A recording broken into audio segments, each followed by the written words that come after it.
السلام علیکم۔ میرا نام ہے ڈاکٹر تاج محمد اور میرا تعلق جو ہے وہ سینے کے امراض سے ہے، یعنی میں ایک چیسٹ فزیشین ہوں۔ میں نے اپنی اسپیشلائزیشن جو ہے وہ چیسٹ ڈیزیزز میں کی ہے اور میں کافی مدت تک محکمہ صحت کے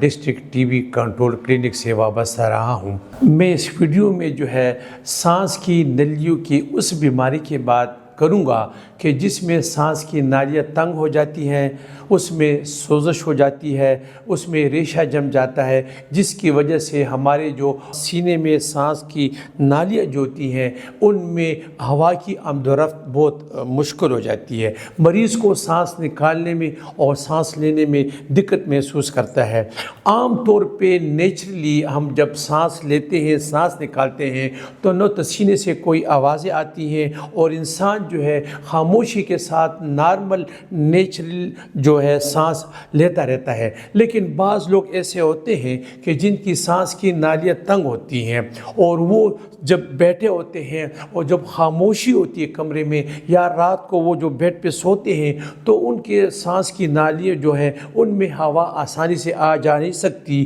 اور ان کے سینے سے سیٹوں کی سی آواز ہوتی ہے، وسلنگ ہوتی ہے، اور اسپیشلی جب وہ رات کو سوتے ہیں تو یہ وسلنگ اور سانس کی جو تکلیف ہوتی ہے یہ زیادہ ہو جاتی ہے۔ تو اس میں جو ہے میں یہ کہوں گا کہ اس مریض کو پرسنل ہسٹری بہت ضروری ہوتی ہے کہ اس کا مریض جو ہے نارمل ویٹ والا ہے کہ اوور ویٹ تو نہیں ہے، کیونکہ زیادہ وزن جو ہے وہ بھی سانس کی پرابلم کریٹ کر سکتا ہے۔ وزن کے ساتھ ساتھ جو لوگ بسیار خوری کرتے ہیں، بہت زیادہ خوراک لیتے ہیں، ان کا معدہ سوج جاتا ہے تو اس کی وجہ سے بھی ہماری سانس کی نالیاں جو ہیں وہ تنگ ہو جاتی ہیں اور سانس لینے میں تکلیف ہوتی ہے۔ ایسے لوگ بھی ہوتے ہیں جو کہ خود سموکنگ کرتے ہیں، اگر خود سموکنگ نہیں کرتے تو پیسو سموکنگ، یہ مطلب کہ ایسی جگہ پہ ہوتے ہیں کہ جہاں پہ دوسرے لوگ جو ہے سموکنگ تمباکو نوشی کرتے ہیں تو وہ جو پیسو سموکنگ ہوتے ہیں ان کی وجہ سے ان کے سینے میں چلے جاتے ہیں اور وہاں پہ ایک ایسی سوزش اور ریشہ شروع ہو جاتا ہے کہ پھر ان کی سانس کے جو سینے سے آواز آتی رہتی ہے۔ اچھا، اس کے ساتھ یہ بھی ڈیپینڈنٹ ہے کہ وہ کوئی دوائی تو استعمال نہیں کر رہے، وہ تو بہت زیادہ ایکسرسائز تو نہیں کرتے، ان کی بدن میں اور کوئی بیماری تو نہیں ہے، دمہ یا دائمی تنگی تنفس